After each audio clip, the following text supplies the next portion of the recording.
పేరు గొప్ప ఊరు దిబ్బ అనే సామెత మీరు ఎప్పుడైనా విన్నారా?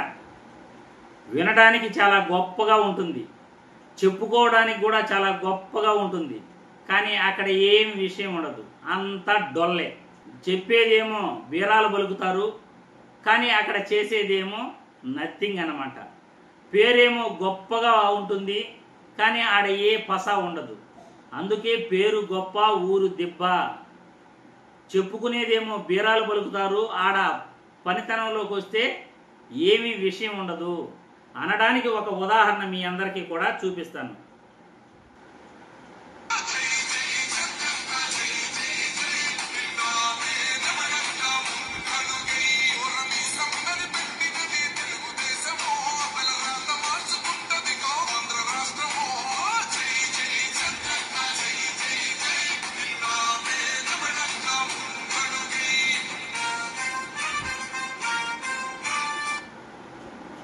చూశారు కదా, రాష్ట్రంలో రోడ్ల పరిస్థితి ఇది. ఇప్పుడు మీకు చూపించింది చోడవరం రోడ్డు. చోడవరంలో రోడ్లు ఎలా ఉన్నాయో మీ అందరికీ కూడా చూపించాను. రాష్ట్రంలో ప్రతి గ్రామంలో ప్రతి నియోజకవర్గంలో కూడా ఇదే పరిస్థితి.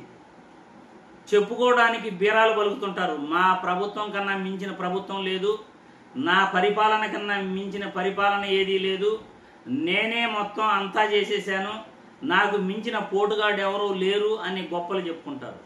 కానీ అక్కడ విషయం ఏమీ లేదు. పనితనం చూస్తే నిల్లు, ఏమీ నిల్లు అన్నమాట. పనితనం నిల్లు, విషయం ఏమీ లేదు అక్కడ.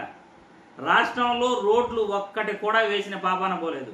మేము అధికారంలోకి వచ్చిన 2 నెలల్లో రాష్ట్రంలో రోడ్లన్నీ కూడా బాగు చేసేస్తాము, రాష్ట్రాన్ని స్వర్ణాంధ్రప్రదేశ్గా మార్చి రోడ్లు బంగారు రోడ్లు తయారు చేస్తాము అని హామీలు ఇచ్చిన కూటమి ప్రభుత్వ నాయకులు చంద్రబాబు గారు, పవన్ కళ్యాణ్ గారు, లోకేష్ బాబు గారు సమాధానం చెప్పాలి రాష్ట్ర రోడ్ల పరిస్థితిపై.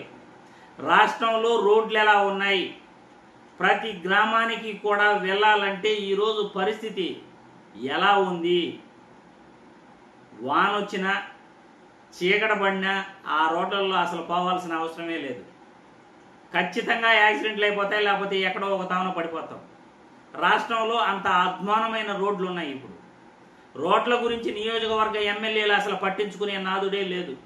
ఎవరి పనిలో వాళ్ళు బిజీగా ఉన్నారు. వాళ్ళు ఎంత బిజీగా ఉన్నారు అంటే చెప్పుకోలేనంత బిజీగా ఉన్నారు. ఆదాయ వనరుల్లో వాళ్ళు చాలా చాలా బిజీగా ఉన్నారు. సంపదను క్రియేట్ చేసే పనిలో వాళ్ళు చాలా చాలా బిజీగా ఉన్నారు. ఆ సంపదను వాళ్ళ ఇంటి కోసం క్రియేట్ చేసే పనులు వాళ్ళు చాలా చాలా బిజీగా ఉన్నారు, రాష్ట్రం కోసం కాదు. చంద్రబాబు గారు సంపద క్రియేట్ చేస్తాను అంటుంటే ప్రజల కోసం ఆయన సంపద క్రియేట్ చేస్తాడేమో అని నేను కూడా నమ్మినా. కానీ ఆయన ప్రజల కోసం సంపద క్రియేట్ చేసే పనులు లేడు. సొంత ఆస్తులు క్రియేట్ చేసుకోవడానికి, సొంత మనుషులకు ఆదాయం క్రియేట్ చేసుకోవడానికి ఆయన ఆ పనిలో పూర్తిగా నిమగ్నమైపోయి ఉన్నాడు. అందుకే రాష్ట్రంలో ఎన్ని సమస్యలు ఉన్నా కానీ ఆయన లండన్ బయలుదేరాడు, ఆయన కొడుకు దుబాయ్ బయలుదేరతాడు, ముంబై పోతాడు, క్రికెట్ ఆడుకుంటాడు. రాష్ట్రంలో అబ్బా కొడుకులు ఇద్దరూ కూడా విహారయాత్రల్లో చాలా చాలా బిజీగా ఉన్నారు. రాష్ట్ర సమస్యలపై వాళ్ళకి ఏమాత్రం కూడా అవగాహన లేదు. రాష్ట్ర సమస్యలపైన ఏమాత్రం వాళ్ళకి పట్టింపు అనేది లేదు.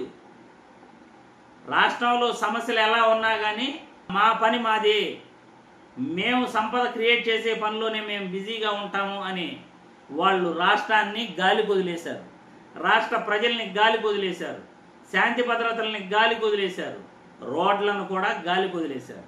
ఇది పరిస్థితి. ఇది మాది మంచి ప్రభుత్వం, మాకు మించిన ప్రభుత్వం రాష్ట్రంలో లేదు అంటున్నారు మా చంద్రబాబు నాయుడు గారు, లోకేష్ బాబు గారు, పవన్ కళ్యాణ్ గారు.